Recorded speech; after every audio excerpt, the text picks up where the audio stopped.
Hello दोस्तों, मैं आपको क्लास 12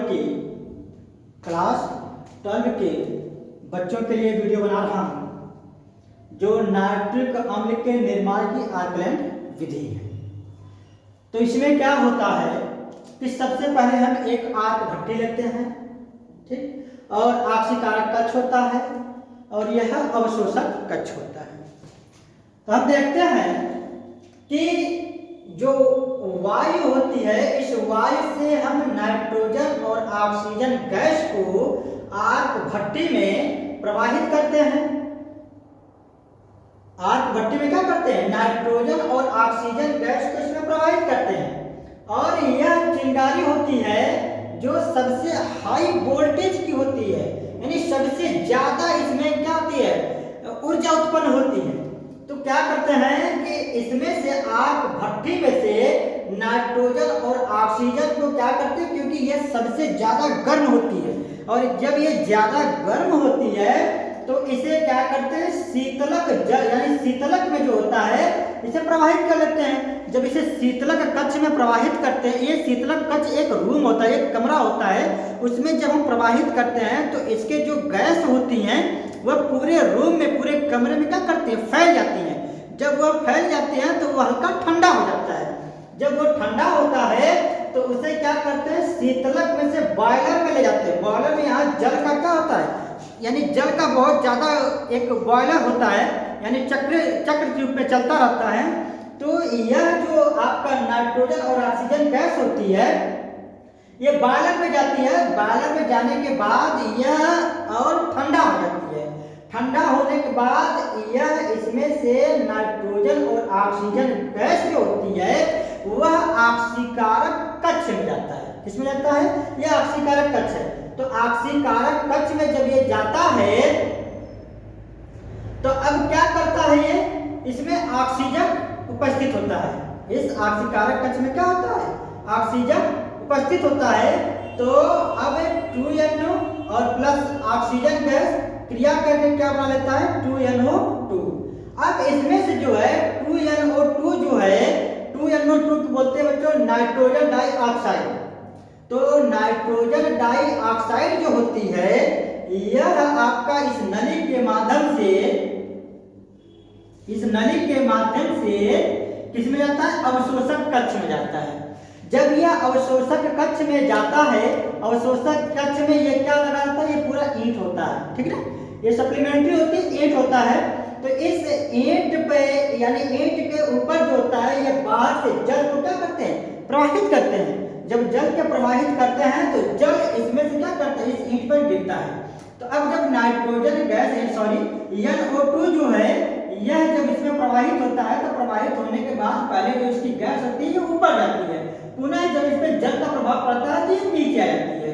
जब ये नीचे आती है तो इस नली के माध्यम से यानी इस टोटी के माध्यम से क्या करते हैं, HNO3 को हम निकाल लेते हैं। तो अब देखते हैं कि इसका किस प्रकार से रिएक्शन होता है, यानी किस प्रकार से रिएक्शन का तात्पर्य यह हो रहा है कि इसके रासायनिक समीकरण किस प्रकार से बन रहे हैं। तो इसके रासायनिक समीकरण हम देख रहे हैं कि नाइट्रोजन और ऑक्सीजन गैस जो होती है, ये नाइट्रोजन और ऑक्सीजन गैस आपस में सहयोग करके क्या बनाता है? Nitric oxide. NO को क्या बोलते हैं? Nitric oxide. तो 2NO बनाती है। पुनः 2NO ऑक्सीजन से क्रिया कर लेती है। पुनः 2NO क्या कर, यहाँ पर करिए ना, 2NO क्या कर रही है? ऑक्सीजन से क्रिया कर रही है। जब 2NO ऑक्सीजन से क्रिया कर रही है तो यह 2NO2 यानी नाइट्रोजन डाइऑक्साइड बना लेती है। क्या करती है? यानी NO2 2NO2 यानी नाइट्रोजन डाइऑक्साइड बना लेती है। अब नाइट्रोजन डाइऑक्साइड जो होता है वह जल से क्रिया कर लेता है। नाइट्रोजन डाइऑक्साइड जो होता है यह जल से क्रिया कर लेता है। जब यह जल से क्रिया कर लेता है तो HNO3 और HNO2 बना लेता है। तो अब HNO3 प्लस HNO2 बना लेता है तो अब इसमें से HNO2 क्या हो जाता है? अपघटित हो जाता है।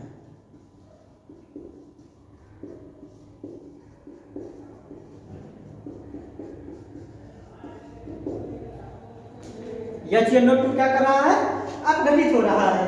तो अब बच रहा है HNO3। तो 3HNO3 को जब अभिक्रिया कराया जा रहा है तो ये क्या हो जाता है, 2NO और प्लस HNO3 और प्लस H2O में ये विघटित हो जाता है, टूट जाता है। तो हमें अब जो है HNO3 यानी नाइट्रिक अम्ल क्या करता है, मिल जाता है।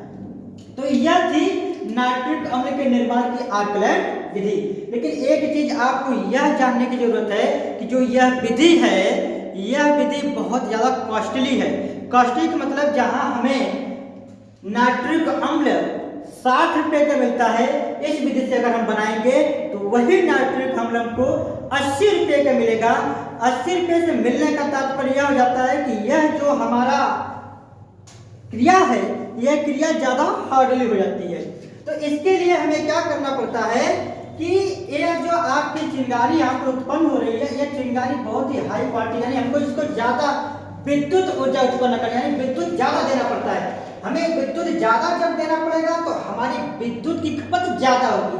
जब विद्युत की खपत ज्यादा होगी तो हमें जितना हमारा मटेरियल आएगा यानी नाइट्रिक अम्ल बनेगा, उतने से हमको उससे भी कहीं ज्यादा हमको क्या करना पड़ेगा, बिजली बिल चुकाना पड़ेगा। इसे क्या करना पड़ेगा, हमें ज्यादा बिजली बिल चुकाना पड़ेगा। तो हम क्या करते हैं कि यह हमारे लिए ज्यादा उपयोगी नहीं हो पाती है। तो हमें जब ये ज्यादा उपयोगी का मतलब यह हो जाता है कि इस विधि से हम नाइट्रिक अम्ल नहीं बना सकते। इसलिए नहीं बना सकते कि मार्केट में जो नाइट्रिक अम्ल मिल रहे हैं वो 50 रुपए के मिल रहे हैं, और अगर आप इस विधि से बनाएंगे तो यही नाइट्रिक अम्ल जो है आपको हो सकता है 60 रुपए का मिले या 70 रुपए का मिले, तो ये कॉस्टली रहता है। तो इसलिए इस विधि को नकार दिया गया है, इस विधि का उपयोग ज्यादा नहीं करते हैं। तो यह हो गई आपकी जो है नाइट्रिक अम्ल के निर्माण की आकलन विधि। तो एक बात और आपको जानने की जरूरत है कि यह जो क्रिया होती है, इसका जो बनता है, यह सबसे ज्यादा हाई ताप पर बनता है। कितना रहता है, 300 डिग्री सेल्सियस से 3500 डिग्री सेल्सियस तक। तो हमें इतना एनर्जी नहीं, यानी इतना ऊर्जा यानी विद्युत ज्यादा नहीं मिल पाती है। जब हमको विद्युत ज्यादा नहीं मिल पाती है तो हम इससे जो है कि नाइट्रिक अम्ल नहीं बना पाते हैं। ठीक है ना दोस्तों, चलिए अब आगे चलते हैं। तो आगे का देखते हैं कि क्वेश्चन में यह भी पूछा जाता है कि टिन धातु और आयोडीन को HNO3 के साथ गर्म करने पर होने वाली अभिक्रिया। ठीक है, तो सबसे पहले देखते हैं टिन धातु से अभिक्रिया कैसे होती है। टिन धातु यानी Cn+4HNO3 को आपस में सहयोग किया जाता है, यानी अभिक्रिया कराई जाती है। तो अभिक्रिया कराने के बाद हमको H2SNO3 प्लस 4NO2 और जल मिलता है। ठीक, तो इसी प्रकार यह टिन धातु से हो गया, यह हो गया आयोडीन से अभिक्रिया। आयोडीन से अभिक्रिया जब होती है तो यह होता है I2 प्लस 10HNO3। अब इन दोनों का जब आपस में क्रिया होगा तो यह बनाएगा 2HIO3 और 10NO2 और फिर जल बनाता है। ओके, तो आशा करता हूं कि आपको ये वीडियो पसंद आई होगी। अगर ये वीडियो आपको पसंद आई हो तो प्लीज़ इसे लाइक शेयर कमेंट जरूर करें, और हाँ, ये वीडियो पूरा का पूरा आप देखें। धन्यवाद।